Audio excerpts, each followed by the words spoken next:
Assalamualaikum warahmatullahi wabarakatuh. Di sini kami akan mempresentasikan tugas kuliah Ekonomi Pertanian D3 Agribisnis jurusan Ekonomi dan Bisnis Politeknik Negeri Lampung dengan judul presentasi Komoditas Pertanian Padi.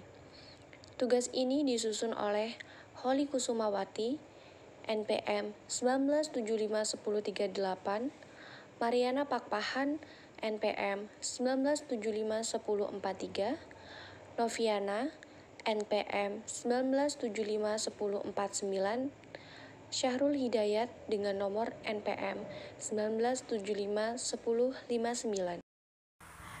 Oke, langsung saja ke pembahasan yang pertama, yaitu komoditas tanaman pangan yang sangat penting dan strategis kedudukannya adalah komoditas padi. Karena komoditas padi sebagai sumber penyediaan kebutuhan pangan pokok berupa beras. Beras berkaitan erat dengan kebutuhan rakyat banyak dan dapat dijadikan alat politik. Jumlah penduduk yang semakin meningkat menyebabkan kebutuhan akan beras pun semakin meningkat. Namun, produksi padi cenderung stagnan, bahkan menurun dari kondisi kesejahteraan petani itu sendiri, juga terus mengalami penurunan. Lanjut ke slide berikutnya, yaitu fungsi pemasaran padi atau beras. Yang pertama yaitu pedagang pengumpul. Pedagang pengumpul merupakan kaki tangan pedagang kongsi dan menjalankan fungsi untuk membeli gabah langsung dari sawah petani. Bentuk gabah yang dibeli mayoritas merupakan gabah kering panen atau GKP. Tetapi, di luar masa panen mereka juga membeli gabah stok dalam bentuk gabah kering simpan atau GKS. Pedagang pengumpul melakukan penaksiran harga gabah, pengarungan, penimbangan, dan pembayaran. Yang kedua yaitu pedagang kongsi, merupakan pihak yang menjual gabah ke pedagang kilang. Di pedagang kongsi, gabah dikelompokkan berdasarkan bentuk butiran dan varietas. Pedagang kongsi memberikan pinjaman modal usaha tani atau production credit atau kebutuhan lain dengan suku bunga rendah sampai 1-2% per bulan, di mana pelaksanaan di lapangan dikerjakan oleh para pedagang pengumpul. Permasalahan utama yang dihadapi pedagang kongsi adalah cara penentuan mutu gabah oleh pedagang kilang yang selalu merugikan pihak mereka. Yang ketiga, yaitu pedagang kilang. Setiap pedagang kilang melakukan klasifikasi mutu beras masing-masing pengemasan, 30 kg per kemasan, dan pembuatan merek dagang atau labeling. Dan yang keempat yaitu grosir dan pengecer. Grosir beralokasi di ibu kota kabupaten atau kecamatan yang berfungsi untuk mensuplai beras ke pedagang-pedagang pengecer, baik di pasar-pasar, warung, maupun toko. Pedagang grosir dapat secara bebas memilih ke kilang mana saja mereka memesan beras sesuai dengan permintaan konsumen, sehingga mereka bisa menawarkan banyak jenis merek beras ke konsumen. Selanjutnya yaitu rencana pemasaran strategis. Yang pertama, keputusan pasar yang menyeluruh. Keputusan pasar digunakan untuk melihat keadaan pasar yang ada untuk mempermudah proses pemasaran suatu komoditas. Keputusan pasar yang menyeluruh meliputi yang pertama, penelitian pasar, wilayah di Kabupaten Lampung Timur, Kecamatan Waibungur, jenis atau varietas padi yang paling diminati oleh konsumen adalah varietas padi Inpari 32, karena beras dari padi Inpari memiliki kualitas yang cukup baik.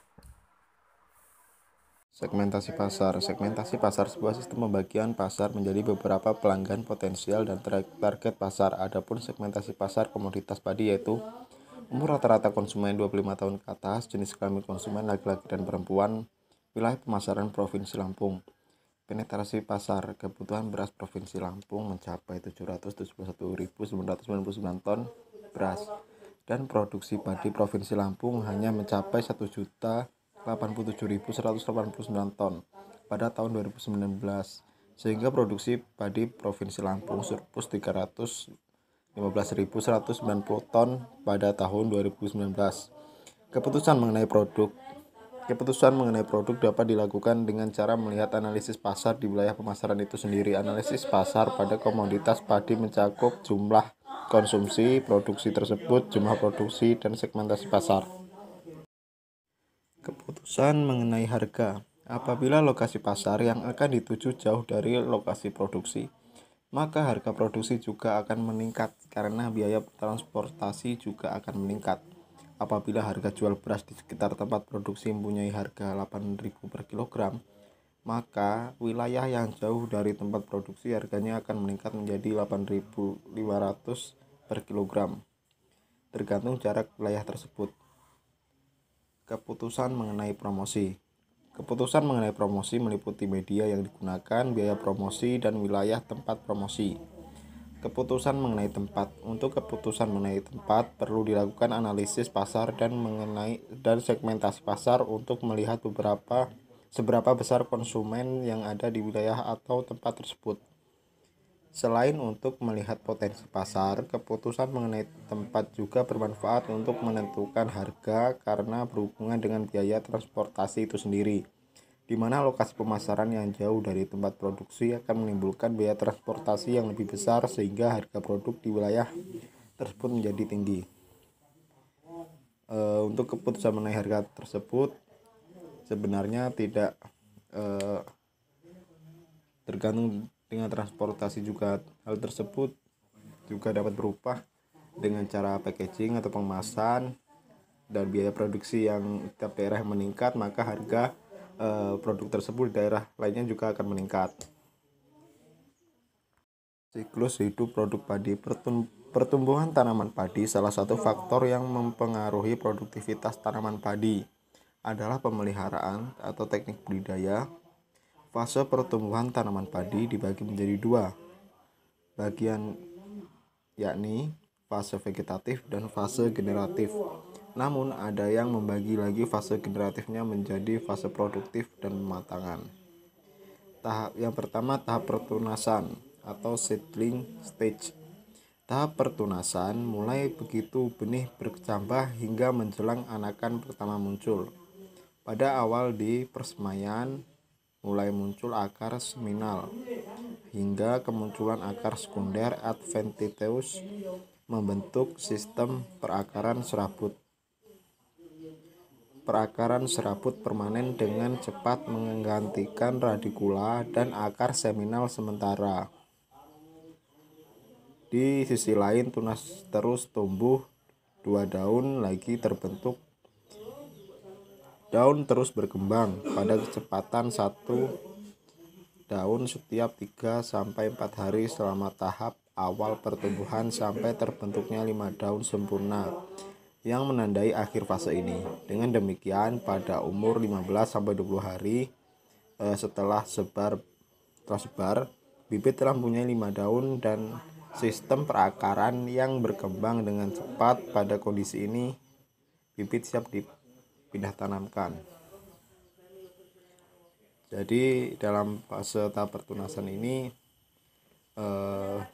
benih dimulai dari benih waktu disebar di tempat pembuatan bibit sampai ke pemindahan tempat lahan produksi padi.